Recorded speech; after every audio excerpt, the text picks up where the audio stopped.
বালিতে তোমার নাম লিখে দেব, ভালো থাকতে পারলেই ভালো। জলে ধুয়ে যাবে, ব্যাস, আর কিছু জলে না। ধুয়ে যাবে। দেখতে বাইরে থাকুন, থেকে সঙ্গে জরাজীর্ণ থাকুন। ফ্ল্যাট বাড়ি, ভেতরে আলিশান রাজমহল। শিবপুরে তৃণমূল নেতার যেমনটা জানা যাচ্ছে, নেতা নেত্রীর খোঁজে নেমে ফ্ল্যাট বাড়ির গোপন কুঠুরিতে বিপুল সম্পদের হদিশ পেল পুলিশ। দামি আসবাবপত্র থেকে শুরু করে নজর কাড়া বিলাস সামগ্রী কি নেই সেখানে। গোপন ঘরে লুকোনো সম্পদের বহর দেখে বিস্মিত পুলিশও। ঘটনাটি ঘটেছে হাওড়ার শিবপুরের চৌড়াবস্তি এলাকায়। ইতিমধ্যে ভাইরাল হয়েছে সেই ভিডিও। তিনতলা ঘর থেকে সুরঙ্গের স্টাইলে দোতলায় নেমে গেছে সিঁড়ি, আর সেই পথ ধরে যতই এগোনো যায় ততই যেন তাজ্জব হতে হয়।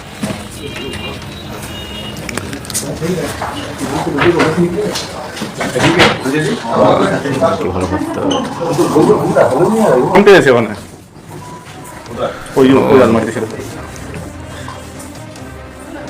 জিন্দাবাদ। শিবপুর আইসিকে আমি সেদিনও বলেছি, এখনো বলছি, যতক্ষণ না বুড়াকে গ্রেপ্তার করা হবে আমরা কিন্তু কঠোর থেকে কঠোরতম সিদ্ধান্ত নেবো এর বিরুদ্ধে। এই যে বাড়ির মধ্যে একটা সুরঙ্গ, কি বলবেন?